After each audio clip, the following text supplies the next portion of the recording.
to introduce Rinku and Aishwarya, who are going to be conversing on effective volunteering. Rinku Macheri is the co-founder of Chennai Volunteers, the largest volunteer network in Tamil Nadu. After a decade of experience in advertising, she started Chennai Volunteers with the aim to create a digital platform that efficiently connects volunteers to NGOs based on interest, need, and availability. She is also a trustee at Bhumika Trust with a focus on disaster and crisis management, relief, and rehabilitation. She is also the director at Giving Matters Foundation and is currently serving as the chairperson of the FICCI Ladies Organization, popularly known as FLOW, Chennai chapter. Educationist, designer, artist, and Salambam practitioner, Aishwarya Manivanan is the founder of Maisha Studio, one of Chennai's premier academies for art and design foundation studies and creative programs. Aishwarya is a TEDx speaker while also being a Madras University first rank holder, international Salambam champion. She has won numerous awards for her work in creative education and Salambam, some of which include the MOP Yuva Saman Award for Entrepreneurship in 2020 and Yuva Shakti Youth Achiever Award in 2018.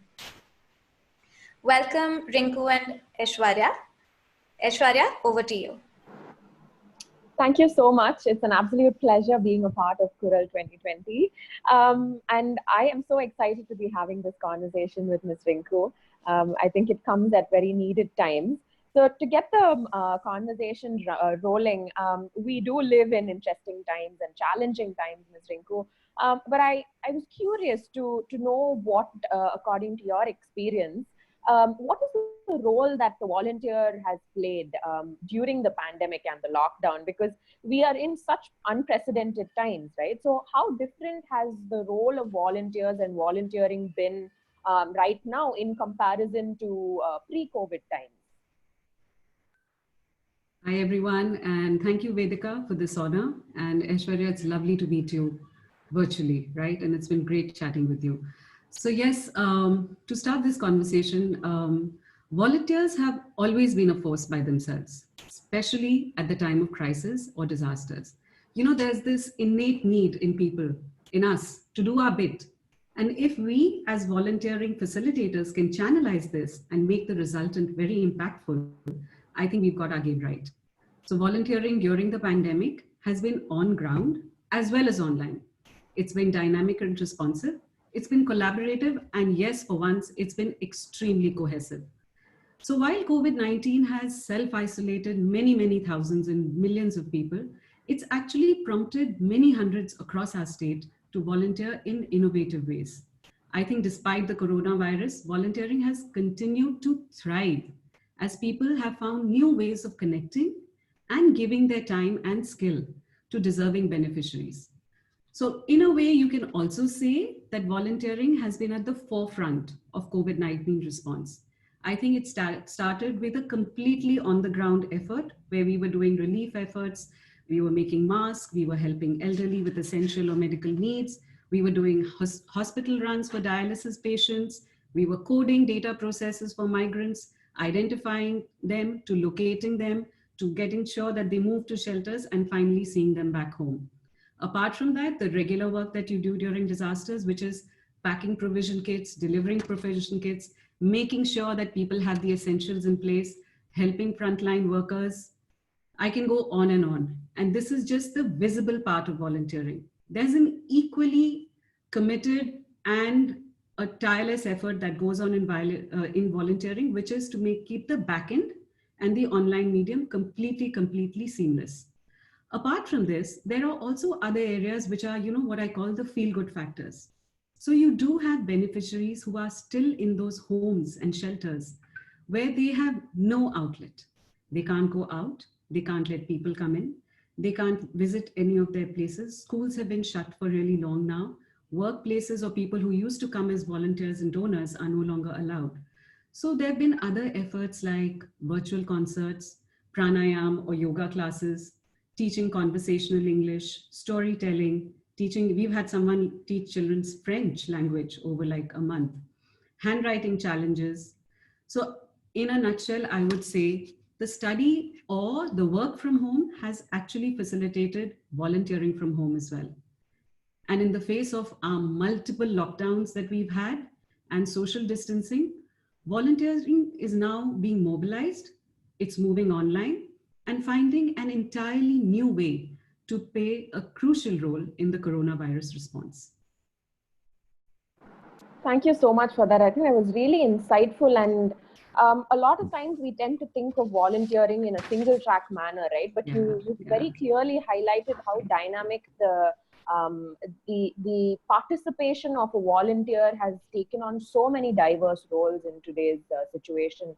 And I've been seeing that with a few of the projects that I've been mobilizing with my students, and it's amazing, and it's quite crazy how much we can actually do from being at home and using the resources that are right next to us. So in my experience, I feel that it's also important for people to understand that volunteering doesn't necessarily mean giving money. There is a difference between giving money and sharing skills and time and effort, right? So I think that was also a really valuable point that you brought out, because through online modes and through sharing our time and skills, there is so much that we can do right now in terms of helping migrants and in so many different areas in that sense. But you told us how volunteering has changed and adapted to the present scenario. But do you see that this situation that we are going through is going to really bring about a complete change in how we see volunteering in the post-COVID period, or if we can call it the COVID normalized world? Is it really going to change volunteering for the future? I think it'll be a long, long time before we can even think of getting back to where we were. And yes, coming back to what you were saying earlier, your earlier comment, I would actually like to say that, whether it is artists or it's performing artists, I think initiatives like Perform Theatre for a Cause, Sing for a Cause, those run for, a certain cause. These are things which are all happening online now. So people are discovering better ways, focused ways, and they're actually picking and choosing, where they can belong, and they're doing that. So carrying on to what you are asking, I think volunteering will now, in a very candid way, if I were to say it, I think it'll mean business first. And virtual is going to become your new real. There is going to be a considerable reset in the way we've looked at volunteering for the larger good. See, one thing we have to remember is that we volunteer for vulnerable communities. So it's actually their safety that has to come in first. It's going to be a long time before you go back to your regular thrice a week sessions where you walk into an NGO and those kids come close to you, or those old people tell you, oh, how are you? And they hold your hand. That's not going to happen anytime soon. We anticipate a new normal for volunteering with new models of participation for people and continued collaboration between different stakeholders. So this could be corporates, civic society, NGOs, and yes, even the government. In fact, that has been the biggest change, game changer this time, because all the NGOs who have worked for the pandemic and continue to do so have worked in tandem, so there's no duplication. And the volunteers are actually working with the government bodies and actually enhancing and making sure that their reach is more effective, and that should continue. We expect that the fresh thinking that is happening today will have a long-lasting impact and not just drop after this episode. And in the future, we can focus volunteering directly to social development. It will expand its reach. Like we had the internet boom, you will definitely see a virtual volunteering boom. And you will reach causes and beneficiaries much further and wider than what you could have ever imagined. If I'm sitting here today, I can reach out to a school in Kasauli, where there are girls who are sitting and they want to be told a story. Nothing stops me today. I can reach out to Amar Seva Sangam in Aikudi, which is a township for disabled people, and they want skilling to be done. It's going to open up all vistas, and it's going to prove the expanse and the reach of effective skills. Focused volunteering will get an impetus, while recreational volunteering might take a backseat for now. And impact and measurement will be definitely the more immediate words that we'll be looking at. Everybody has suffered a kind of a setback, and that includes our vulnerable communities, our deserving beneficiaries. So volunteering will also be more impactful. It has to be more meaningful, and it has to have an impact, and has to be measured now. So areas like communication, data management, psycho-counseling, telemedicine, training, skill development, health, personal hygiene are the immediate needs that I can think of immediately. And yes, it will remain largely online with maybe fewer in-person contact sessions, even when things come about to a closer new normal. And hygiene practices will definitely go up in all our partner NGOs, because they have all understood the importance of staying clean and healthy and hygiene. The first step is on-ground volunteering will be actually in the communities around you. So we will be going back to the basics of what seva, service used to be. We used to look for people around our areas. Our grandmothers used to do it. They used to go to a home or a shelter close by, do their little bit once or twice a week and come back. I foresee that happening, because you will spend a lot of time doing online stuff. You will look for things in your immediate community or environment as to how you can give back and actually stay in constant touch. So yeah, that is what immediately you can do. And yes, you will have to choose your chosen skill set, which you can put your best forward foot with. Absolutely. That's, I think that was a really well-rounded outlook that you've given us, because I can tell you for sure, and I'm sure you agree, that so many people who volunteer, who have been volunteering over the years, are going through a really restless period right now, because a lot of volunteers don't know where to begin, because if it was the floods, or if it was the cyclone, or if it was other calamities that we've faced, people are able to go out there and get on ground to act immediately. But right now we're not able to do that, and that's causing a lot of restlessness and frustration for people who are used to volunteering. But here I also want to bring in something that I believe in a lot, that there is no right age for volunteering. It doesn't matter how old you are. It's never too early or late to volunteer. I think it's the thought that matters, and it is the intent that matters. And with my students at Maisha Studio and with other institutions that I work with, I also feel that it is our responsibility to get young adults opened out to the world of volunteering, because then it becomes a part of their life. They understand that they don't necessarily need money to impact change. They can share their time, they can share their knowledge and skill set. Like we are doing a project right now where my students have collaborated with underprivileged children to make paintings, and those paintings are being sold to raise funds for COVID relief. And that not only allows young adults to feel that they do have the capacity to help as well, but also brings people from the marginalized communities to get a sense of ownership about the change that they are able to impact in their areas as well. So I think in terms of age, it's important for us to encourage, if that intent is there, entire families to get into volunteering together, so that it starts from a young age and then there is no end to it, right? But absolutely. In fact, I'd like to say over here that empathy is something that is being included as a curriculum in many schools now. And what you mentioned in terms of students going and volunteering is what we call immersion. Because we feel that volunteering is too heavy a word. Why should they even feel? Children don't know boundaries. Youngsters don't know boundaries. They have this innate energy and they have the ability to give endlessly and receive. So it works as a very good equation. So we've had programs where we've had children from private schools go to children in corporation schools and sometimes come back feeling so humbled, because the others would have outpassed them in, doing some kind of song or animated thing. And yeah, it's the equation between people, and young volunteering and introducing them to this at a younger age means you've got a volunteer for life. Absolutely. So one last question.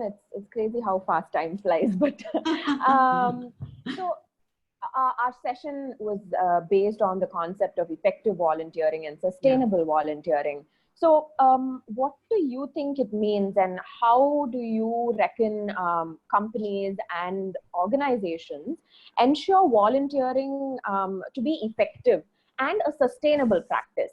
It can not necessarily just be institutions and organizations, but even individuals. And where do we begin? If I'm sitting at home right now and I want to help and I don't know how to begin or where to start, what do you think we should do? Okay, so there are two questions in this, because corporate or institutional volunteering requires a different philosophy or a commitment, and individual volunteering is different. So let me take the corporate part first. What I believe and what I've learned from some of the most amazing corporates that I've worked with in the last 10 years is that if you can make doing good a part of your organization's DNA, if volunteering can move from being a mission to being something critical, I think you have laid the foundation for sustained volunteering and a belief and a trust with your employees, which I think is very key. You need to define structure, realistic impact for the beneficiary group where they're going to go and engage. And the volunteer group is also extremely, extremely critical in, the sustained efforts. You have to make sure that employee engagement complements your corporate philosophy and brand value and is not just a tool of your CSR, spending. I think corporate volunteering goes above that. It's more related to your core and your HR policies. In an emerging economy like ours, brands should actually identify which of the SDGs of the UN would serve their community around them, choose their volunteering programs based on those, because that is where you see result and impact, and that is where you're able to grow it further. You should have an annual plan, similar as sacred or sanctimonious as a business plan, that provides an evaluation framework that will help you build your future volunteering. It should cover goal, plan design, leadership, exploring various partnerships with stakeholders. What is the result you're looking at? How are you going to measure it? Everything has to be there, including impact and scaling up as well. Then you're talking sustained. There should be best practices on how successful companies have actually gone around to making this happen. And that should be your, lesson or your training guide to taking it forward. Plus, of course, you have other things like, to lead from the top. If you don't put your money where your mouth is, it's not going to work. You can keep saying what you want to, but unless you have your leadership involved, you're not going to be honest about it. And you should and must appreciate the team members who have gone beyond their call of duty. So for instance, thank you so much. I'm so sorry to interrupt, but yeah, I think the next panel is ready to go on. But thank you so much, Rinku. I think all of the points that you brought up were so insightful, and it's really given us a view of the present situation and also what needs to be done in the next step, which is also equally, if not more important. So thank you so much. I'm going to hand it back to Vedika and the team. Thank you so much for having me here. Thank you very much, Rinku and Aishwarya, for joining us. It was lovely hearing you all converse about the imperative role that volunteers are playing, not only during the pandemic, but that they will be playing going forward as well. Thank you. Thank you so much for having us. Bye-bye. Thanks. Thanks, Aishwarya.